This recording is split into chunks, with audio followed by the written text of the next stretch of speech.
തൊടുപുഴ എന്നയാളാണ് ഇത് സമർപ്പിക്കുന്നത്. ബിപിൻ ലാൽ കണ്ടത്തിൽ കുഞ്ഞ് തൊടുപുഴ എന്നയാളാണ് വിളിക്കുന്നത് ഇത് സമർപ്പിക്കുന്നത്. വിഷ്ണുമായ ഭഗവാന് വഴിപാടായി വിഷ്ണുമായയുടെ ഒരു ചിത്രം വരച്ച് അദ്ദേഹം സമർപ്പിക്കുന്നു. അദ്ദേഹത്തിന് ഈ പൂജയിലൂടെ അല്ലെങ്കിൽ ഈ ചെയ്യുന്ന വിഷ്ണുമായ സഭയുടെ ഭക്തിയിലൂടെ അദ്ദേഹം ഈ ആർട്ടിസ്റ്റാണ് പടം വരച്ച് അദ്ദേഹത്തിന്റെ ജീവിത പുരോഗതി ഉണ്ടായതിന് അദ്ദേഹം അതിനെ വീണ്ടും വീണ്ടും ഉന്നതിയിലേക്ക് വരുന്നതിന് വേണ്ടി ഇന്ന് അദ്ദേഹം ആ ഭഗവാന്റെ തിരുനടയിൽ അദ്ദേഹം വരച്ച ആ ഫോട്ടോ സമർപ്പിക്കുന്നു. നിങ്ങൾക്ക് എല്ലാവർക്കും ഇപ്പോൾ തന്നെ കാണാവുന്ന ആ ഫോട്ടോ സമർപ്പിക്കുന്നതിന് വേണ്ടി ബിപിൻലാലിനെ ആദരപൂർവ്വം അവർ ക്ഷണിക്കുകയാണ്. ഫോട്ടോ സമർപ്പിക്കുന്നതിന് വേണ്ടി ബിപിൻലാലിനെ ആദരപൂർവ്വം അവർ ക്ഷണിക്കുകയാണ്.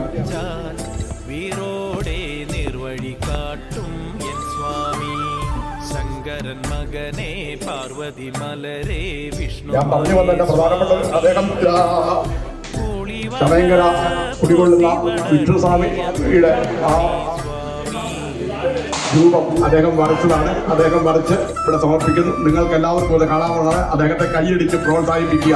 ദൈവിക അനുഗ്രഹത്താൽ അദ്ദേഹത്തിന് വീണ്ടും വീണ്ടും ഉന്നതിയിലേക്ക് ആർട്ടിസ്റ്റിലൂടെ വളർന്നു വരുവാൻ അദ്ദേഹത്തിന് സാധിക്കട്ടെ. അതുപോലുള്ള ഭക്തന്മാരുടെ അനുഗ്രഹമാണ് ഇന്ന് ദേവി ക്ഷേത്രത്തിന്റെ വളർച്ച.